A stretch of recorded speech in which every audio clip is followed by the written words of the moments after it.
As you may suspect, fracking is a relatively recent phenomenon in a sense that it has become so much more prevalent now. It existed since a long time ago, but it hasn't become as prevalent as it is now. And the reason for that is that technology has advanced so much and it's become so much easier to do hydraulic fracking as it was 30, 40 years ago. So with the need or insatiable appetite for energy companies have gotten involved into fracking. And it's the process. You drill down vertically. Once you get to the top of the bedrock, where the gas and oil may be hidden, you cut horizontally and you go as far as you can.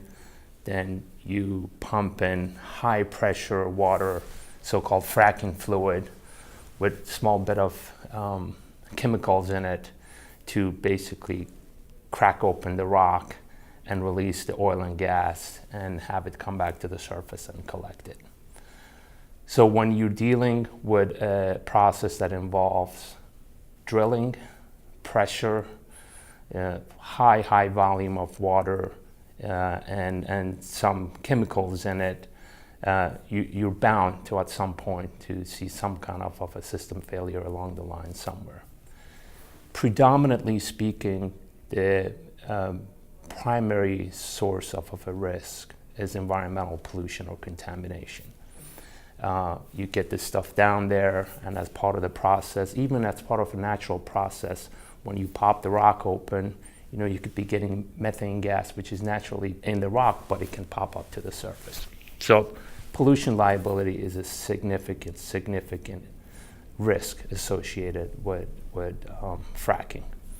In addition to that, the process involves, as I said, significant amount of fluids, both pumping it in and collecting it back. So there are mishaps that could take place as part of the storage of that fracking fluid, the collection of it, the transportation of it, all of that. You have a truck that comes to site to collect the fluid, tips over on the highway. Stuff gets all over the place. So you have mishaps with the handling of the fracking fluid involved.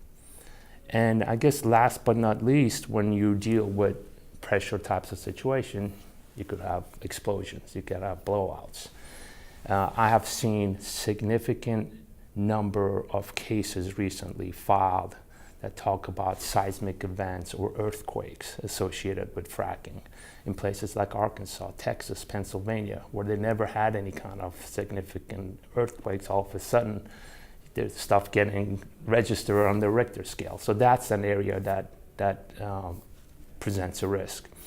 And anytime you have earth movement, you have collapses, you have sinkholes, you have all kinds of cracks, whatnot. So all of that could be related to fracking. So, overall, it's a pollution-related type of claim, but because of the high amount of volume of fracking fluid involved, transportation, hauling, and storage becomes an issue, and because of the pressure involved, explosions, you get earthquakes, those types of things. So those are big picture item types of risk that you end up seeing in the fracking area.